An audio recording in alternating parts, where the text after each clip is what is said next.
Soomaalideenna waxyaabaha qaar waxaan is dhahaa ma aqoon la'aan baa u geynaysa mise foorfan bay u sameeyaan mise maxaa iga galay bay u sameeyaan kulli agrees ma umana Donald Trump wuxuu aan jiray madaxweyne hore haddana wuxuu rabaa in uu madaxweyne noqdo wadaweyne ma umala inuu campaign waday uu malaha maalmahan oo dhan meel tegay gobolladaan ama meel kala aadaan malaha ninkan waa soo socday sababtoo ah target buu leeyahay waa nin dana leh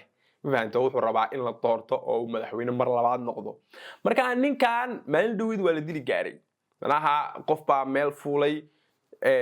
waa la soo toogtay nasiib saan uu ka dhaxay dhigtay wax ka gaareen waa adkay odayga gacanta kor u taagay wuxuu yiri America way noolaan doontaa wixii toogtay iyo wixii rabay inay dilaan ilaa hadda la isku haystaayo macnaha dadkii ilaalinay ee ilaalmada u ahaa iyo kuwii FBI-da ahaa wixii oo dhanba macnaha waxa la rabaa in la wareysto qaar waaba la wareystay qaar waa la wareysan doonaa oo arintaas adu meel bay ku soo biyo shuban doontaa laakiin muhiimadeedu waxa weeyaan odaygan danuu leeyahay wuxuu aaday meel la yiraahdo Minnesota ama si Soomaalidu u taqaan Minnesota meeshaas uu aaday ama uu tagay kadibna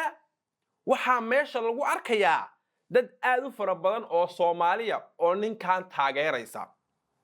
marka midaan la yaabay waxa weeyaan dadkan ninkan taageeraya ma waxay ilaaween ninkani inuu Soomaalida neceb yahay kow laba inuu Ilhaan Cumar laftirkeeda uu neceb yahay saddex in uu rabo inuu Soomaali badan celiyo afar inuu diintan ay haystaan dadka Soomaalidii uu ninkani jecleyn oo macnaha ka soo horjeedo shan ama lix midaan maray garan maaye in uu yahay ninkii ugu horeeyay ama madaxweynihii ugu horeeyay ee dhahay qaxootisu wadankan u soo gelin deer aan dhisno ee businesska deerka ku bixinay inuu yahay way ilaaween deerkaan leeyahay qof caana ka booday ninkii dhisay ee maskaxdaan keenay inuu yahay malaha way yar ilaaween sababtoo ah marka aad maanta qof leedahay waan dooranayaa haddii aadan lacala macal aqoon u lahayn waxa yara fiican inaad wax yara gobol gareysid ama in aad tahay qof wax yara og laakiin lama arkin qof waxba aan ogeyn oo iska labas aanu qofkan baan rabaa inaan taageero qofkan baan rabaa inuu madaxweyne noqdo waana food garanaya insha Allah haduu la yiraahdo madaxweyne noqon doona hadduu malaha meelahaan yimaadana waxaan noqonayaaba dadka aadka u taageersan malaha dee boardka qaadanaya dadka qaari TV-da ka daawadaan dadka qaarna meeshay tagaan moogta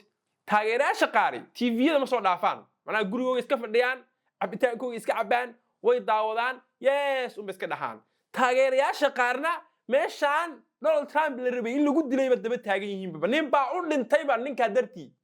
midda la yaab kan waxa weeyaan labadan qof ee Soomaalidii halka dambe ma taagno halka dambe ma taagno waa dad afka hore soo taagan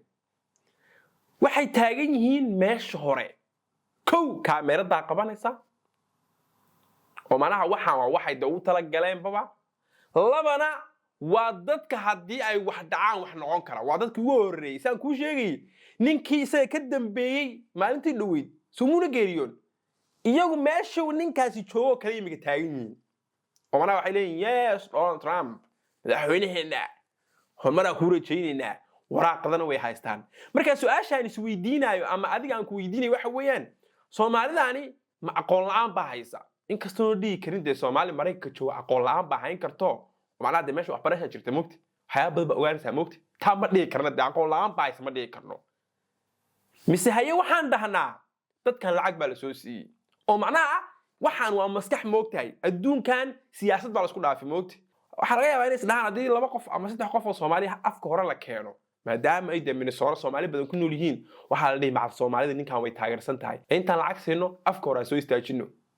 mana miday tahay ban yara garan leeyahay inaad iga caawisiin baan rabaa iyaga laftirkooda dad garanaysiin Soomaalidu is yaqaanaan waqti waxa laga yaabaa ninkan inaad u garanaysid Maxamed Cabdullaahi Muuse oo kale haddii aad ninkan ama gabadhan meesha taagan aqoon leedahayna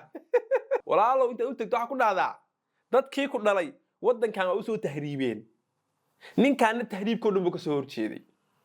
dadka ku dhalay Soomaali waay ninkan waa ninkii yiri Soomaaliya no security no government no police no nothing waa ninkii saa yidhi eeg way ilaaween baa u malaya mise soomaali maa kuwaan dee anu garan maayo waa iska dhalaa umalina dad kalaa dhalaa umalina aniga laftarkayga malaa haddii 10 kun laysiin lahaa safka horaad jeedaayo Donald Trump gacantiisan hayn lahaa intuu dhammaysanayo warka